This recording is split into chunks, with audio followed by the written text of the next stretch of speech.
Yo quisiera que aprovecháramos bien el tiempo y que visualizáramos correctamente estos 8 versículos que nos dejó precisamente el profeta Isaías sobre su propia experiencia. El profeta Isaías, hermano, es uno de los profetas más respetados, más apreciados y más valorados en el pueblo de Israel. Por eso, a la luz de esta lectura, yo quisiera llevarlos a reflexionar sobre la visión del profeta Isaías en sus 3 dimensiones. La primera dimensión que ahí se nos escribe, se nos dice, es una visión en una dimensión celestial, en una visión de altura. La segunda visión es en una dimensión interna. Hace una valoración personal, con mucha sinceridad y con mucha honestidad. Así lo hace el profeta Isaías. Y en tercer lugar, la visión del profeta es una dimensión de extensión o una dimensión geográfica. Cuando dice, ¿a quién enviaré y quién irá por nosotros? El profeta Isaías, como ya lo dije, es uno de los grandes profetas de la nación de Israel. Fue un hombre que durante mucho tiempo formó parte de los privilegios o fue parte de los que estaban considerados como gente privilegiada en su nación, pues él era parte de la familia real. Su tío Usías era el rey. Así es de que él podía entrar y salir al palacio real como en su casa. Tenía una relación muy cercana y él gozaba de ciertos privilegios. Algunos comentaristas dicen que el profeta Isaías formaba parte de la nómina de la realeza, o sea, tenía su sueldo seguro. Tenía asegurado su futuro porque él era parte de la imagen de la familia real.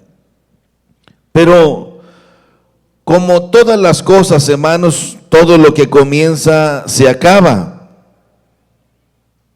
No es para siempre. Y este capítulo número 6 del profeta Isaías nos dice que el año que murió el rey Usías, así comienza él, el año que murió el rey Usías, o sea, el año en que murió el rey, su tío, las cosas cambiaron para él y por ende también cambiaron para muchas familias en Israel. Como suele pasar en todos los sistemas de gobierno, se acabó, como dice una frase popular, muerto el rey, viva el rey. Pero a veces nosotros no alcanzamos a dimensionar y a ser agradecidos con Dios por el momento en que vivimos. Por eso debemos vivir un día a la vez, cada día ser agradecidos con Dios y disfrutarlo, porque quién sabe si el día de mañana las cosas pueden cambiar para nosotros, porque nada es para siempre, todo cambia. Hoy estamos sanos, mañana podemos enfermar, mañana. Hoy estamos bien, disfrutando de la vida, pero mañana nuestro corazón se puede llenar de tristeza ante una mala noticia o ante una desgracia personal. Todo puede cambiar. Por eso es ahí donde debemos nosotros, hermanos, mantener firme nuestra fe y nuestra confianza en Dios. Habitar siempre en el abrigo de Dios, en la cobertura de Dios, en las alas de Dios, y tenerlo a Él como nuestro escudo. Cuando nosotros analizamos la historia del profeta Isaías, Algunos sugieren, hermanos, por ejemplo, que esta fue una de las razones por las que el profeta Isaías se vio en la necesidad de buscar a Dios con mayor seriedad. Era profeta, pero tomaba las cosas muy al estilo light. Como que él se sentía seguro porque su tío era el rey, pero nunca imaginó que su tío en cualquier momento iba a morir. Y las cosas cambiaron para él. Aquello que le daba confort, que le daba seguridad, que le daba estabilidad, de repente cambió. Y esta, dicen algunos comentaristas, que fue una de las razones por las que Isaías se vio en la necesidad de buscar de Dios con mayor seriedad. Ahora, si nosotros lo vemos esto como un espejo, esto que hemos leído, ¿qué refleja para nosotros? Bueno, que nosotros somos iguales, hermanos, que el profeta Isaías. Porque generalmente nos acordamos de Dios solo en momentos de necesidad. Solo cuando el agua nos está llegando hasta el cuello.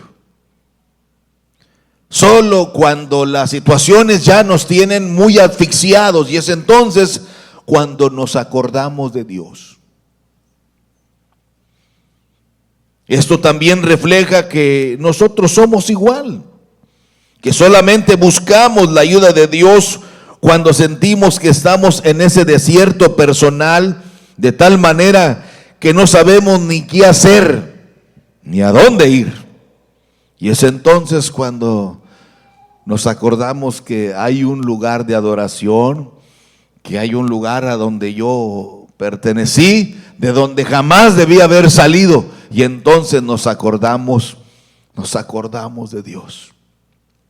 Pero a lo que yo voy, ¿por qué esperar, hermanos, estar entre fierros retorcidos para acordarnos de Dios?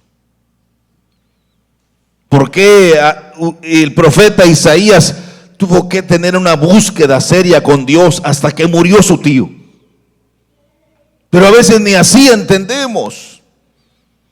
A veces Dios permite esas cosas para que nosotros podamos enderezar el rumbo y nuestros pensamientos y nos volvamos a Él. ¿Por qué esperar a que sucedan cosas raras y extrañas en nuestro matrimonio, en nuestra vida familiar, para volvernos a Dios? ¿Usted cree que Dios no sabe nuestra forma de servicio, si somos tibios o somos fríos o realmente estamos en la intensidad espiritual que Dios exige? Dios lo sabe.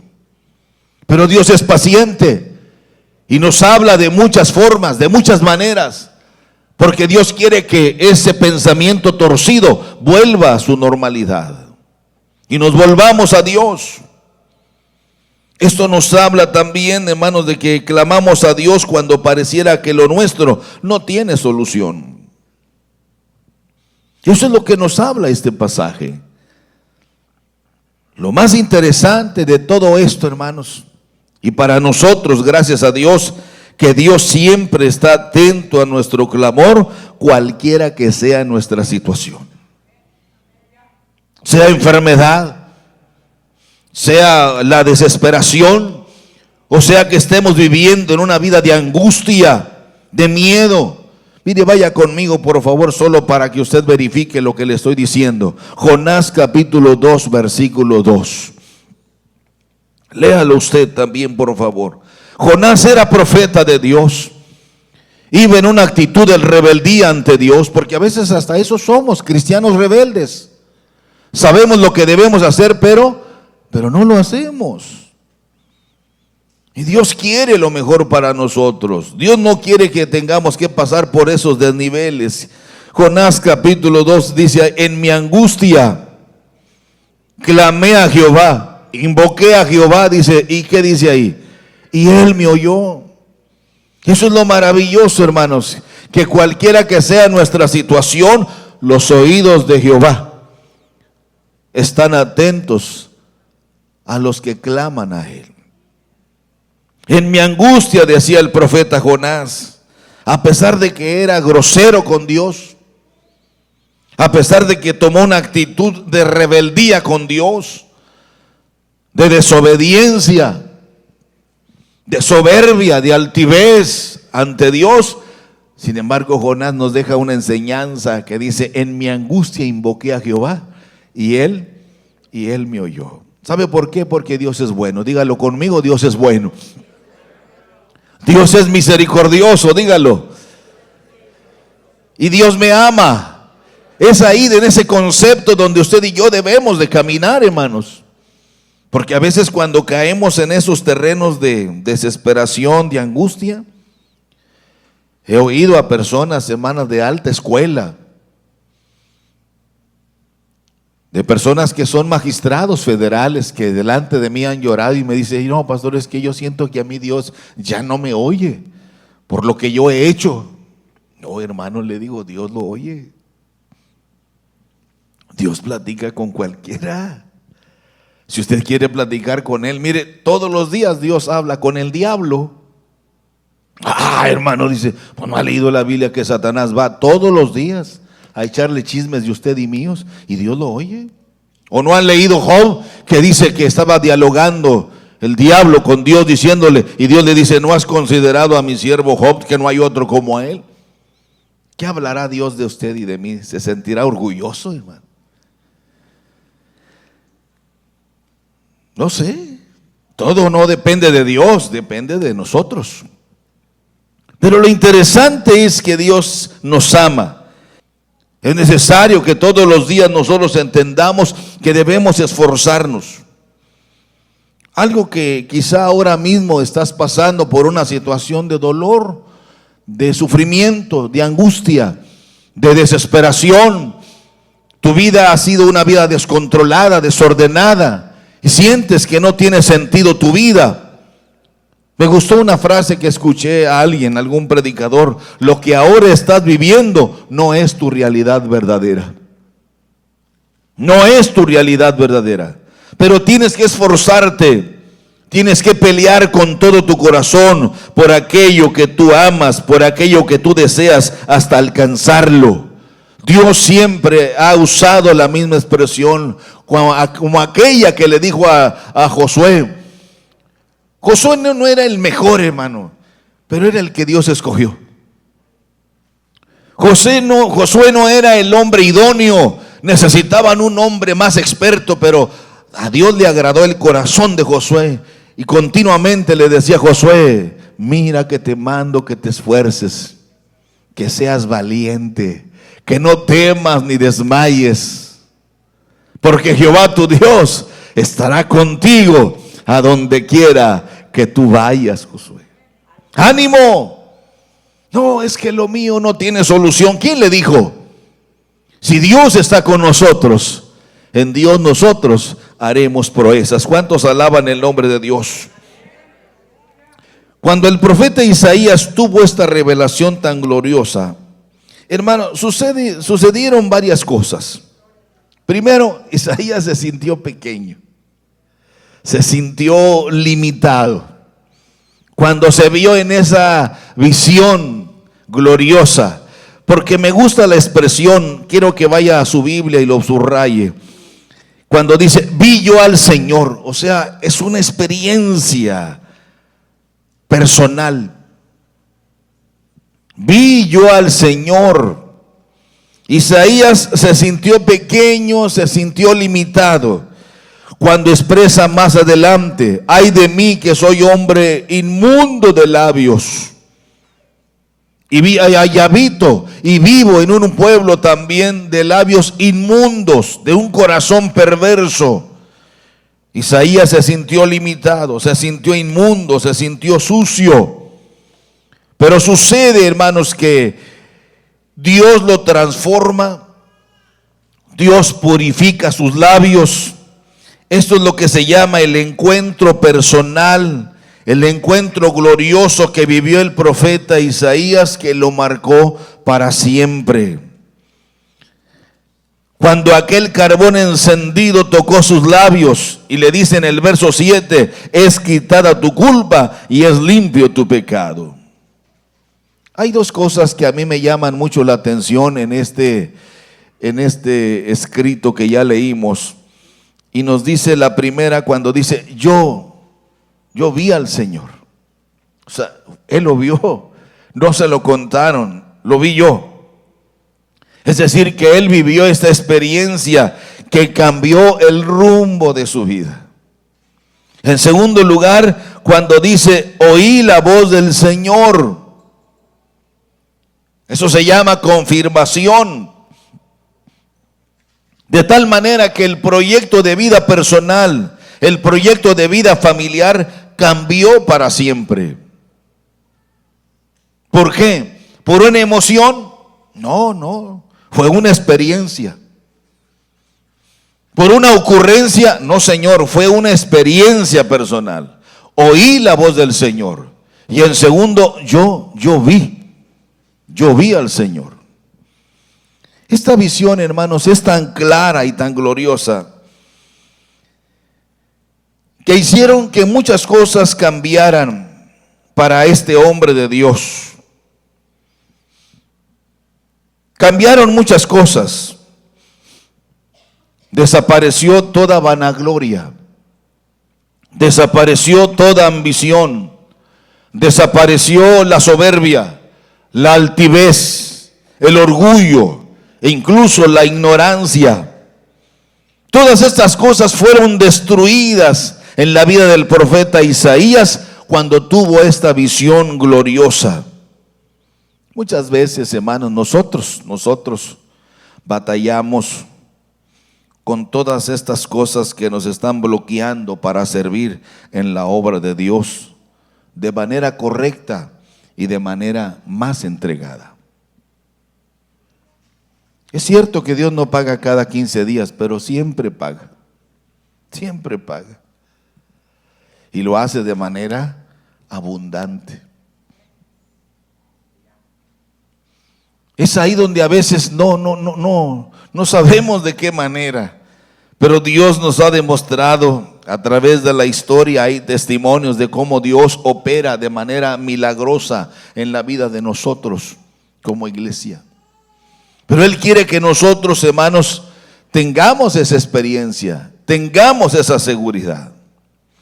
Cuando nosotros analizamos este pasaje, podemos ver que el profeta lo va describiendo y dice que él vio al Señor sentado, que él vio serafines. El profeta dice que oyó voces, que vio la casa del Señor llena de humo. Cuando vamos a la visión de Isaías en lo que se llama la dimensión celestial o dimensión de altura, hermanos, los serafines, fíjese, los serafines son criaturas celestiales que son guardianes del trono de Dios con 3 pares de alas. Estos serafines, hermanos, son considerados los seres más importantes. Los serafines son considerados los seres más importantes en el orden de las criaturas celestiales, los serafines. Y fue el profeta Isaías el que tuvo una de las visiones más increíbles de la Biblia, como lo hemos leído ya en el capítulo 6.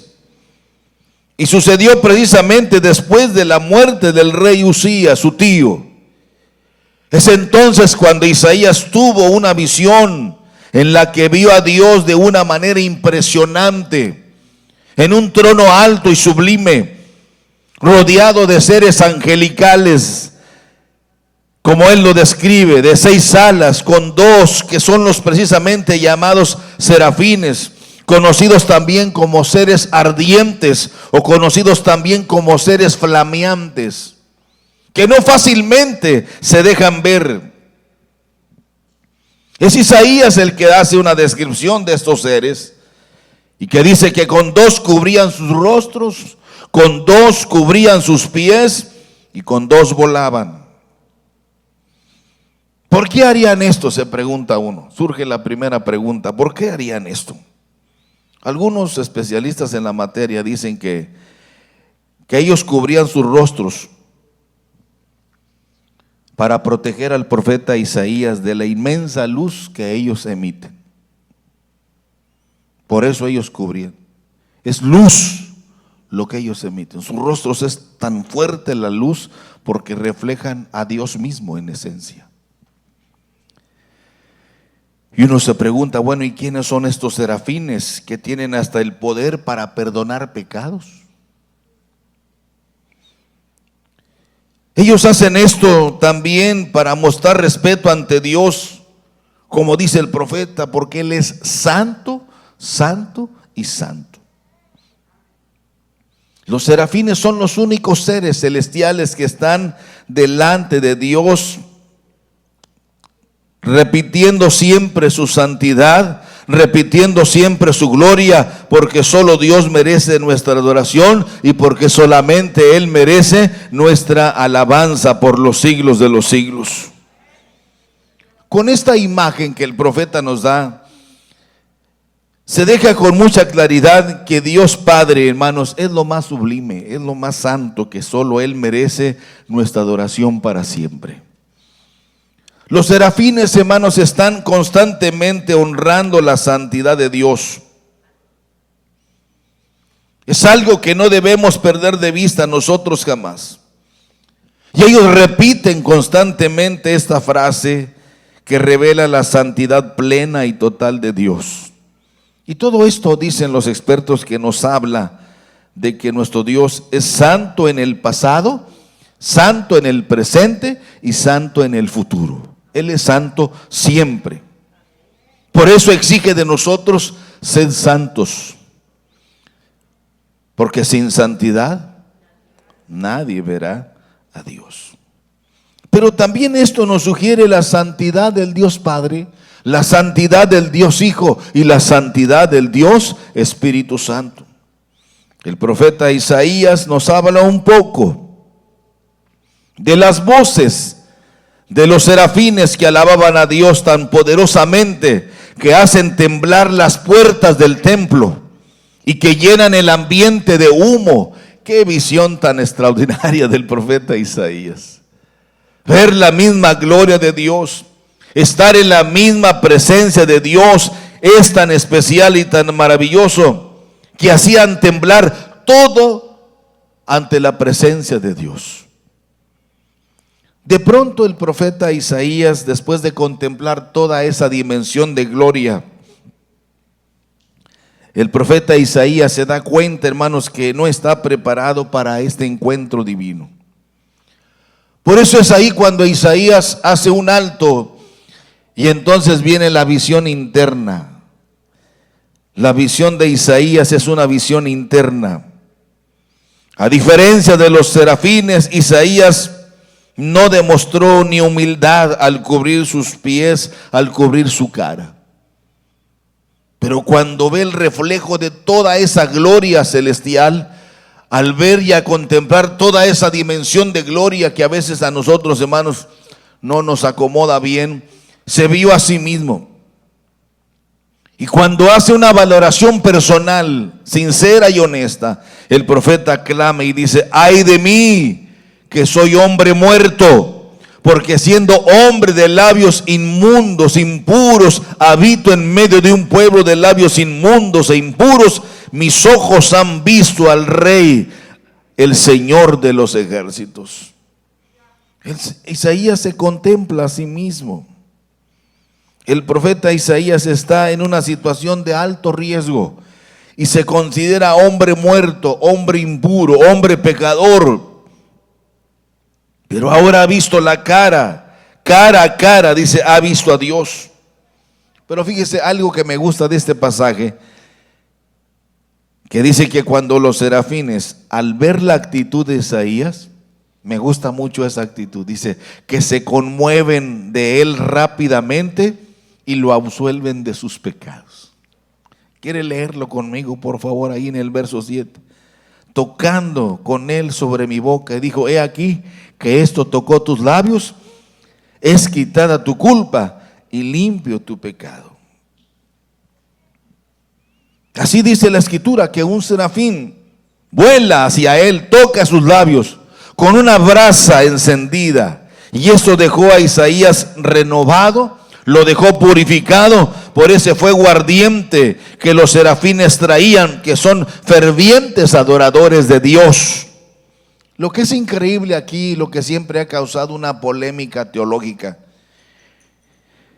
cuando estamos viendo esto, que los serafines, hermanos, no solamente son fervientes adoradores de Dios, sino que ellos también pueden absolver los pecados de aquellos que con sinceridad se arrepienten de sus pecados.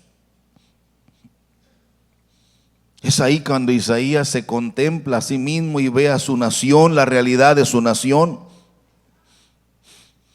Y cuando él ve la actitud de los serafines, la misericordia de Dios hacia él de una forma clara, de una forma precisa, Isaías queda fascinado, quedó asombrado con esas criaturas celestiales que siempre están presentes ante Dios, que siempre están adorando a Dios, que siempre están sirviendo a Dios, que siempre están en ese fervor de servir a Dios. Es increíble cómo en la teología cristiana, hermanos, los serafines son vistos como los guardianes del trono de Dios, y que continuamente están cantando, están alabando, están glorificando la grandeza, el amor y exaltando también la misericordia de Dios. De estas criaturas celestiales llamados serafines emana tanta luz y adoran a Dios siempre con mucho fervor. Brillan tanto, hermanos, que no es posible ver su apariencia, que no es posible ver su luz, porque esta produce tanto calor que solo Dios puede realmente soportarlo. Se dice, por ejemplo, hermanos, los especialistas en estos estudios, que los serafines ayudan a Dios a mantener el orden del universo. Fíjese la grandeza de estos seres que vio Isaías. Es increíble.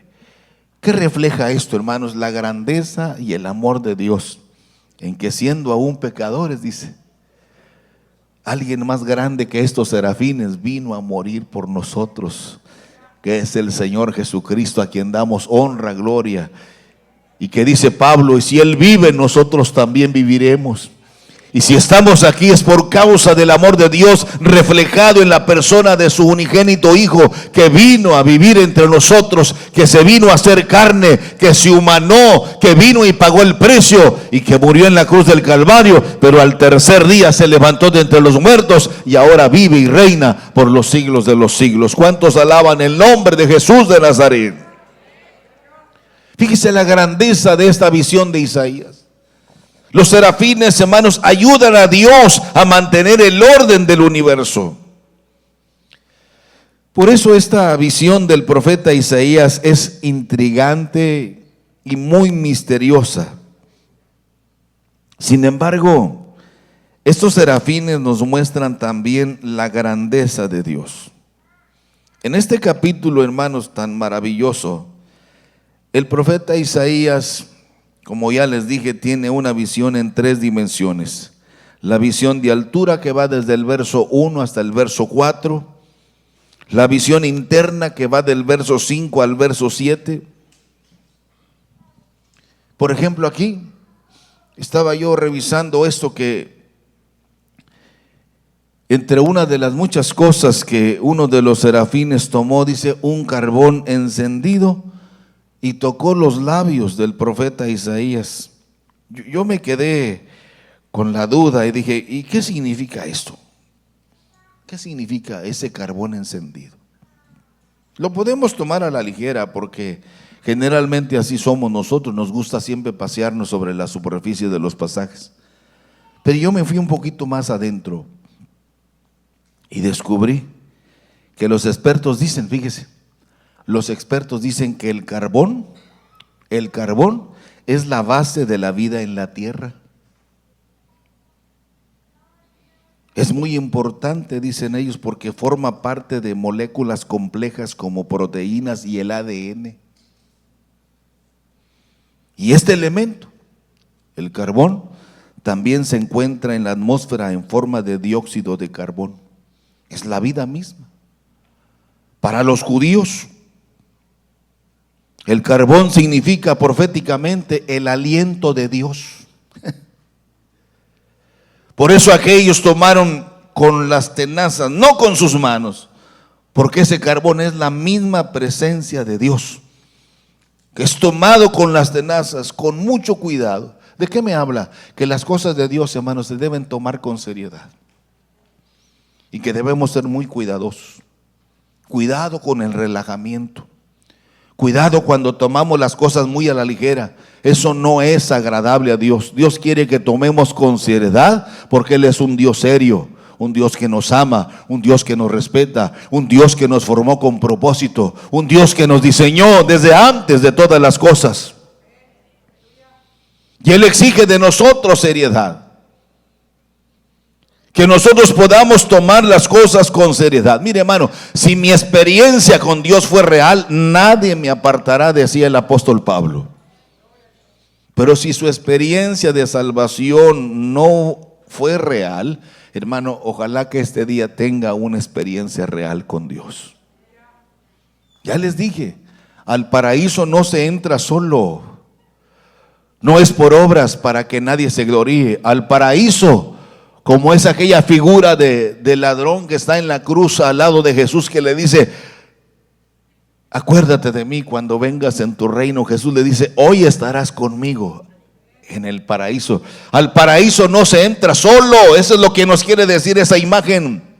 Al paraíso se entra acompañado de aquel que pagó el precio para darnos esa bendición del cielo.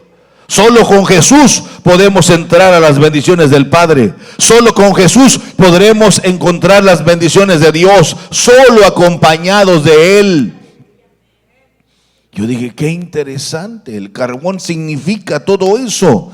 Proféticamente, para el judío, el carbón significa el aliento de Dios. Dios nos dio vida cuando estábamos muertos en nuestros delitos, en nuestros deleites, en nuestro pecado, en nuestros quehaceres. Dios nos sacó de ahí con su mano poderosa. Nos restauró, nos cambió. Al menos yo estoy impresionado por el amor y la misericordia de Dios, que siendo pecadores de lo peor, a Dios no le importó nuestra condición, sino que oyó nuestro clamor de angustia, metió su mano al cieno del pecado, donde estaba yo, donde estaba usted, y nos sacó para brillar ahora con su luz admirable. Si ahora somos lo que somos, se lo debemos a Él. ¿Cuántos alaban el nombre del Señor? Pero Él se vio, reconoció su pecado. Sé propicio a mí, que soy pecador, dijo. ¿Se acuerdan de la oración que Jesús entendió? Dijo: ¿cómo ven el publicano y el fariseo? El fariseo decía: te doy gracias, Señor, porque no soy como este, ni como este, ni como aquel, ni como aquella, ni como el otro. Yo soy como soy y no me parezco a nadie. Si yo no le hago mal a nadie, eso dice usted. ¿Quién sabe a cuánta gente está dañando? Pero el otro publicano, que no sabía leer ni escribir, solo decía: sé propicio a mí, Señor, que soy pecador. Dijo el Señor: ¿a quién creen que mi Padre escuchó? Al que se humilla, Dios lo oye. Pero aquel que se envanece, porque hermano, el orgullo es terrible, ¿eh? El orgullo y la humildad, hay una línea tan endeble que no nos damos cuenta ni cuando la cruzamos. Pero cuando yo me humillo ante Dios, yo puedo aprender de Isaías el quebrantamiento. Hay gente, hermano, el pecado no es problema. Usted puede pecar lo que sea. Todo, el pecado está a la orden del día. Usted puede vivir una vida de pecado, total es su vida. Pero el secreto es encontrar la llave para el perdón de nuestros pecados. Y la única llave es el arrepentimiento, el quebrantamiento. Cuando yo confieso mis pecados a Él, Él es fiel y justo para perdonar mis pecados y limpiarme. ¿Limpiarme de qué? De toda maldad. Por eso algunos amigos que yo les hablo y les digo que el famoso Mocha Orejas, que todavía está en la cárcel de las prisiones más respetadas del país, ya recibió a Cristo. Y dice, ¿pero será posible? Claro, la sangre de Jesucristo nos limpia. Él murió por algunos o por todos. Él murió por todos. Mi pregunta es hacia ustedes, ¿y entonces por qué no se han arrepentido? Ustedes. No, es que yo no soy igual que aquel, ni igual que aquel, fariseo.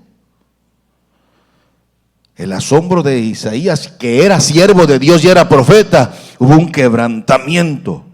Cuando él habla y abre su corazón, ¡ay de mí!, dice, que soy hombre muerto, porque siendo hombre inmundo de labios y habitando en medio del pueblo que tiene labios inmundos, han visto mis ojos al Rey Jehová de los ejércitos. Esa es la visión interna. Isaías se valora y se da cuenta que está en riesgo su vida. Es ahí donde nosotros tenemos que caminar. ¿Cómo está nuestra relación con Dios? Hermanos, no dejemos pasar esta oportunidad, de verdad. Dios escuchó cierto momento de nuestra vida, nuestra oración sincera, pero no hemos sido fieles a Dios en lo que le prometimos. Y cuando nos olvidamos nosotros, Dios no se olvida de lo que le pedimos, porque Dios es capaz de hacer lo que sea por nosotros, de tal manera que dio a su Hijo.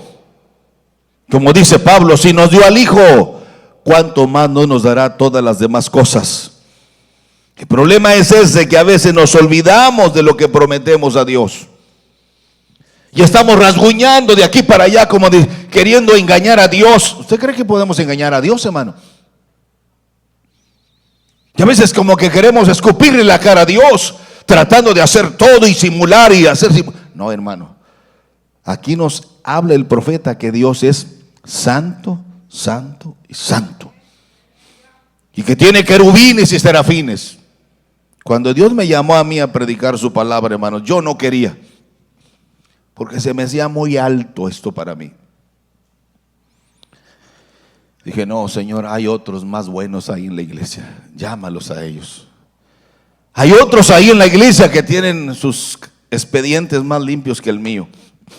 Llámalos a ellos, a mí no. ¿Cómo se te ocurre llamarme a mí?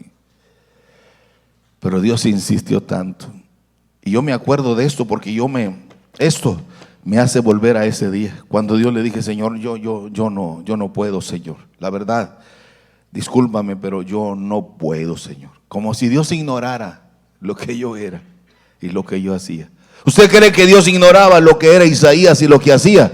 Mas sin embargo, Dios se mostró a él, Dios se reveló a él y envió lo más sagrado que tiene Dios, que son los serafines, para que él tuviera la experiencia de desenredar esos nudos torcidos en su mente, en su corazón, y se volviera al camino del llamamiento que él tenía para el profeta Isaías. Fíjese lo que Dios tiene que hacer a veces para que nos volvamos a él.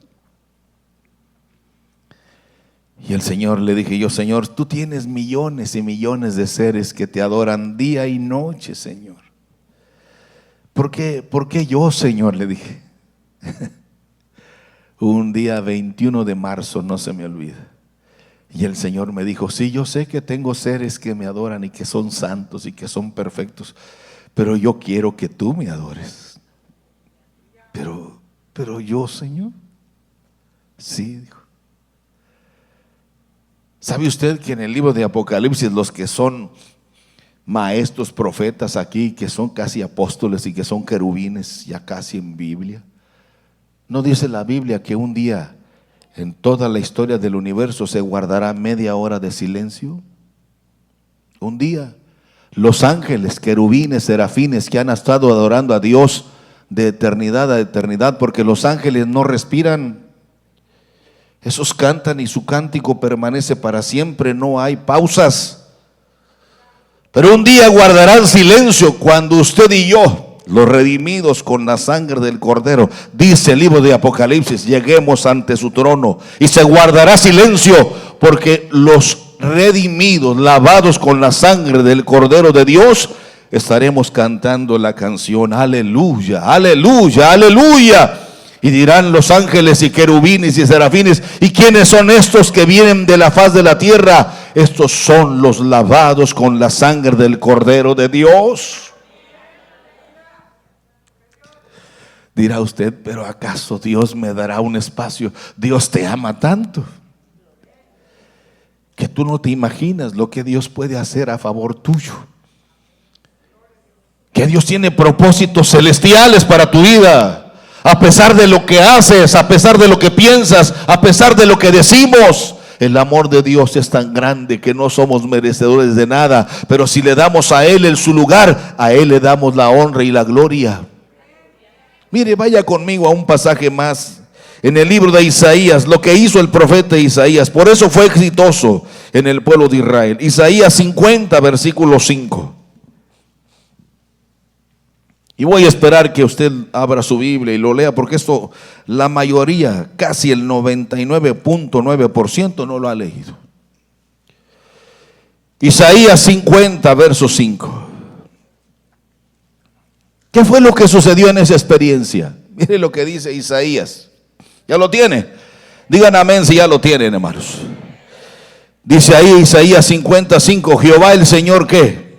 Me abrió el oído y yo no fui rebelde, ni me volví atrás. La obediencia. En casa usted lea lo que sigue, que está precioso. No crean que fue una vida de alfombra la del profeta. Si usted quiere estudiar al profeta Isaías, sabe cómo lo mató el pueblo de Israel, porque su mensaje era muy duro. Murió aserrado en pedazos, lo mataron en pedazos, lo hicieron pedazos. Lo aserraron para poderlo callar, porque el mensaje de Isaías era de salvación. Sálvense, porque Dios es santo, no jueguen con Él. Porque Isaías estaba harto de lo que veía en el templo, hermano, en el templo de Jerusalén. Los más santos, que se creían santos, llevaban sacrificios inmundos ante la presencia, llevaban los animales tuertos, llevaban animales mancos, y Dios exigía sacrificios sin defecto. Y los más llevaban lo peor, lo que les sobraba. Por eso cuidado cuando a Dios le damos el sobrante. Cuando a Dios le damos lo que nos sobra. Cómo me impresionó la frase del príncipe de los predicadores en México, Gabriel Ortiz, cuando un día en nuestra cara nos dijo: a veces le llevamos a Dios nuestro servicio y nuestra ofrenda como diciéndole: pues si te gusta, si no, a ver qué es lo que haces, total, es lo que te puedo dar, sobrantes. Y Dios se queda callado desde su mirador celestial y nos dice: bueno, ahí hay alguien que intercede por ustedes, que se llama Jesús, el que murió. Yo no puedo hacer nada, porque mientras Él esté ahí atravesado, Él intercede por nosotros. ¿O no dice la Biblia que si no hemos perecido es porque es grande su misericordia? No es porque Dios no pueda acabarnos en un rato. Dios lo puede hacer. Usted que se cree muy sano, usted puede mañana amanecer con un virus en el cerebro y morirse en menos de 3 días. ¿O no es así? Lo acabo de vivir con una persona. Todo el dinero del mundo, gastamos todo lo que se pudo, pero Dios quiere enderezar tu camino. Dios quiere que te vuelvas a Él, pero no haces caso. A veces los más santos tienen que pagar el precio de los más malos. Es ahí donde debemos tener cuidado. El Señor siempre ayudará a los que confían en Él. Dígalo conmigo: el Señor siempre ayudará a los que confían en Él. Otra vez, el Señor siempre ayudará a los que confían en Él. ¿Usted confía en Él? Arrójese en los brazos de Dios y espere en Él. Dios nunca nos va a dejar. Hoy puede ser el día de tu vida. Quiero cerrar con esto. Hay 3 elementos básicos en la vida del profeta Isaías, que fue lo que le llevó precisamente a alcanzar el éxito. Número 1, disposición. Número 2, obediencia. Y número 3, entrega. Ahí lo vemos. Tan pronto oí tu voz, Señor, me dispuse a ir. Esto nos debe quedar bien claro, hermano, que el llamamiento fue directamente de Dios y el llamamiento es personal. Mire, usted no va a dar cuenta a los demás por la vida de ellos. Este llamamiento es personal. ¿Estamos de acuerdo? Su esposa no va a responder por usted, ni su esposo va a responder por usted, ni sus padres. Aquí es personal. Es personal.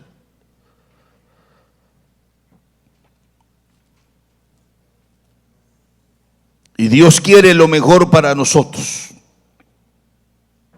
Y nos debe quedar bien claro que servir a Dios no es fácil, porque es muy importante renunciar a lo nuestro y permitir voluntariamente que Dios tome el control total de nuestra vida.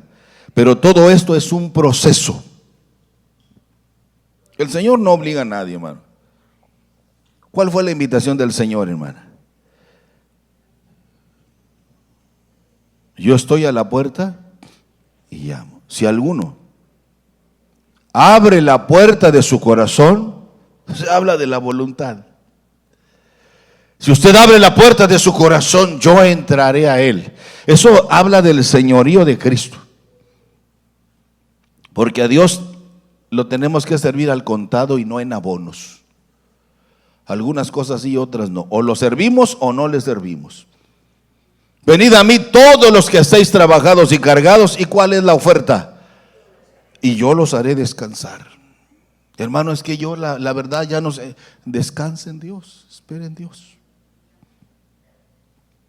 Servir a Dios no es fácil, porque es necesario renunciar a todo lo nuestro. Y no hablo de renunciar al trabajo, no, renunciar a todas esas insinuaciones que se mueven en nuestra mente y en nuestro corazón. A todos esos pensamientos inclinados hacia el mal. Pero ese servicio debe ser voluntario para que Él tome el control de todo en nuestra vida. Pero debe haber en nosotros un quebrantamiento total. Muchas veces, hermanitos, tenemos que pasar por situaciones muy difíciles de dolor, de lágrimas, de llanto, para poder entender. Jeremías le habla a Dios y le dice: Jeremías, clama a mí y yo te voy a responder y te enseñaré cosas grandes y difíciles que tú ni entiendes ni conoces. Pero debe haber en nosotros también unción. Ese quebrantamiento nos debe llevar al paso de la unción. ¿La unción para qué es? Para que se abran nuestros oídos y se abran nuestros sentidos de la vista y podamos ver y podamos entender cuál es el propósito de Dios en mi vida, en mi familia, en mi hogar. Isaías sirvió como profeta en Jerusalén por 40 años después. Pero el tema principal del profeta Isaías fue salvación, sálvense. A este libro del profeta Isaías se le conoce como el quinto evangelio, porque él es el único que habla de la muerte, del sufrimiento, de la resurrección del Señor Jesucristo. Su mensaje es salvación. Sálvese el que pueda. Hoy es el día de salvación. Tenga un acercamiento con Dios, porque Dios lo ama y desea lo mejor para usted. Dios no desea lo malo, Dios desea lo mejor para usted. Dios desea bendecir su vida, y que la bendición de Dios no es mezquina, sino que la bendición de Dios es abundante. Yo, dice Jehová, abriré las ventanas de los cielos y derramaré bendición hasta que sobreabunde. Vive en la abundancia de Dios y no en la mezquindad de su vida sin quebrantamiento. Mejor acerquémonos a Dios y Él se acercará a nosotros. ¿Quiere estar en pie conmigo y orar unos minutos? Isaías era siervo de Dios, hermano, pero alejado de Dios.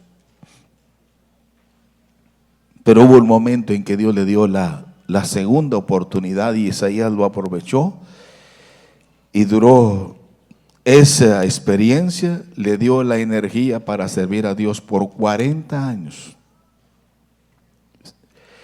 Esta mañana, si usted no ha hecho un acercamiento con Dios, ni ha pedido perdón a Dios, pídale perdón a Dios, se lo ruego, se lo suplico. Hagamos un acercamiento con Dios, ordene su vida, busque darle a Dios lo mejor de usted. Dios sabe lo que somos, Dios sabe lo que necesitamos y Él tiene lo que yo necesito. Él sabe lo que yo busco y Él dice, bueno, el que busca halla. Hoy es el día. ¿Quiere cerrar sus ojos usted? ¿Quiere hablar con Dios usted? ¿Qué quiere preguntarle a Dios? Pues pregúntele lo que quiera. Pregúntele lo que usted quiere saber. No le pregunte lo que usted ya sabe. Pregúntele lo que usted no sabe qué hacer. Tome el teléfono de Dios y dígale, Señor, aquí estoy. Yo presiento que estoy haciendo las cosas bien, pero Señor, háblame.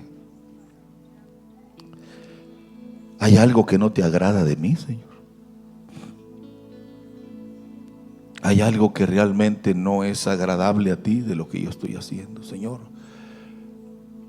Dice la Biblia que Él es fiel y justo para perdonar nuestros pecados, dice, y limpiarnos de toda maldad.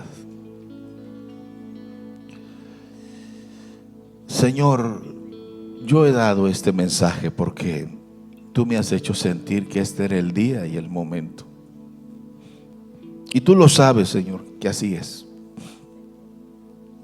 Yo no sé a quién estás buscando para aclarar su mente y su corazón. Yo no sé a quién estás tratando de llegar con tu palabra para enderezar su camino, para enderezar su pensamiento o para que se vuelvan a ti. Yo cumplí y lo hice, Señor, con mucho temor y temblor. Tú sabes que nunca es fácil para mí hacer esto, pero lo hago con mucho temor. Ahora yo mismo entiendo muchas cosas en mi vida personal. Perdónanos, Señor, perdóname y límpiame de toda mi maldad. Tú eres santo, eres sublime, eres maravilloso. Hoy necesitamos caminar en esa dimensión espiritual. Imagínese un serafín trajo desde la presencia de Dios aquel carbón encendido que es el aliento de Dios. Por eso Jesús dice, yo he venido para que tengan vida y para que la tengan en abundancia. Aleluya.